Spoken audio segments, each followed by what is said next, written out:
বাজেটে একেবারে লক্ষ্মীর ভাণ্ডার থেকে শুরু করে সরি, আমি লক্ষ্মীর ভাণ্ডার বলছি এই কারণে, কারণ আমার ঘরের মা লক্ষ্মীরা, আমার ঘরের আম্মা মায়েরা, আমার ঘরের বধূরা, আমার ঘরের মা বোনেরা, সমগ্র কমিউনিটি যারা 500 টাকা করে পেতেন, তাদের লক্ষ্মীর ভাণ্ডার এপ্রিল থেকে, না 1 এপ্রিল থেকে তারা 1000 টাকা করে পাবেন। অর্থাৎ একেবারে সকলের জন্য। আপনাদের অনেকের মধ্যেই একটা চিন্তা ছিল যে আমি 500 পাই, আরেকজন 1000 পাই, একটা বৈষম্য কেন হচ্ছে। আমাদের আর্থিক হয়তো সামর্থ্য ছিল না, আমরা স্টার্ট করেছিলাম।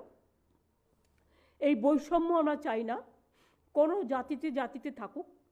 আমি জনজাতি এবং তপশিলীদের জন্য 1000 টাকার পরিবর্তে যেমন 1200 টাকা করেছি, তেমনি মনে রাখবেন যে আমি আমাদের মা বোনেরা, হিন্দু বলুন, মুসলমান বলুন, শিখ বলুন, খ্রিস্টান বলুন, ওবিসি বলুন, প্রত্যেকেরাই যারা 500 টাকা পেতেন, 1 এপ্রিল থেকে তাদের 500 টাকা বেড়ে যাচ্ছে, তারা 1000 টাকা করে সকলে পাবেন।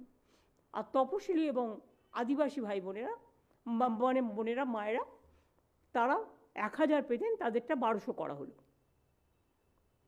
আপনারা জানেন এই বাজেটে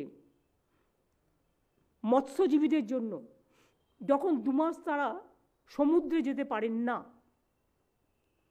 তাদের ঘরে বসে থাকতে হয়, কারণ সেই সময় সমুদ্র খুব ভরাডুবি থাকে, ভরা কোটাল থাকে, তাদের খুব কষ্ট হয়। আমাদের এরকম 3 লক্ষ মৎস্যজীবী আছেন যারা অলরেডি রেজিস্টার্ড আছেন। ওই 2 মাসের জন্য আমরা প্রত্যেক মৎস্যজীবী পরিবারকে 5000 টাকা করে 2 মাস দেব। এই প্রজেক্টের নাম হচ্ছে সমুদ্র সাথী প্রজেক্ট, এটা আমরা অ্যানাউন্স করেছি।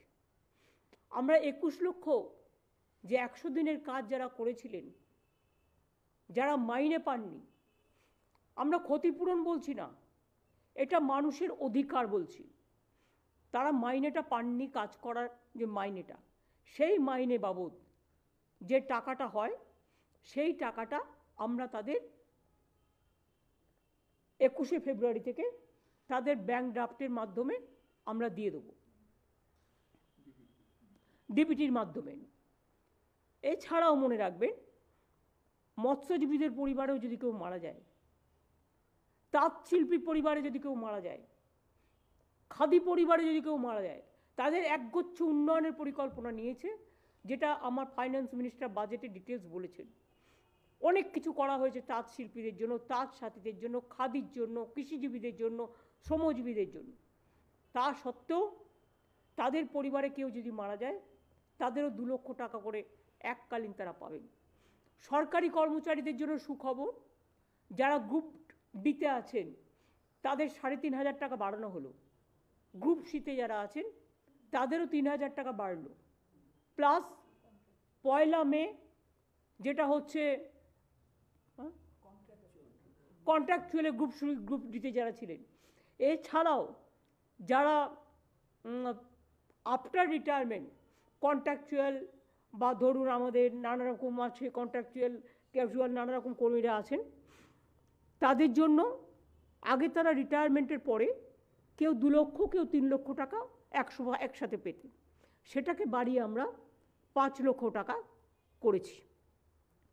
আমাদের civic police, green police, village police, তাদেরও 1000 টাকা করে মাইনে বাড়ানো হয়েছে। মিড ডে মিলে যারা রান্না করেন তারা 10 মাস টাকা পান, 2 মাস পান না, স্কুল যখন বন্ধ থাকে। আগেও তাদের আমরা 500 টাকা বাড়িয়েছিলাম, এরা খুব গরিব, একেবারে নিম্ন শ্রেণীর লোক।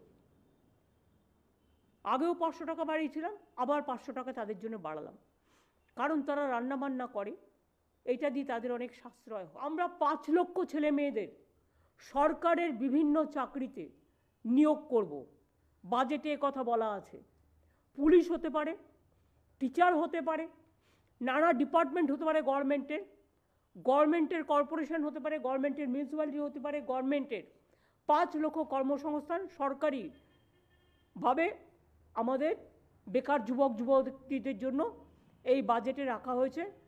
সুতরাং এছাড়াও মনে রাখবেন, এমএসএমই আমাদের প্রায় 1.5 কোটি মানুষ কাজ করেন, আর লক্ষ লক্ষ প্রায় 10 লক্ষ ছেলে মেয়ে ইতিমধ্যেই আমরা কর্মসংস্থান দিয়েছি বিভিন্ন সরকারি এবং বেসরকারি কর্মচারী মিলিয়ে।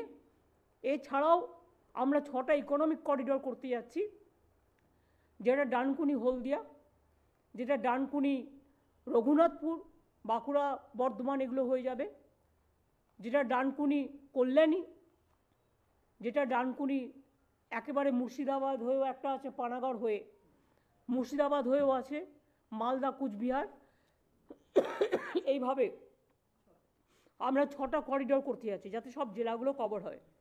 তাজপুরও আছে, ডানকুনি হলদিয়া।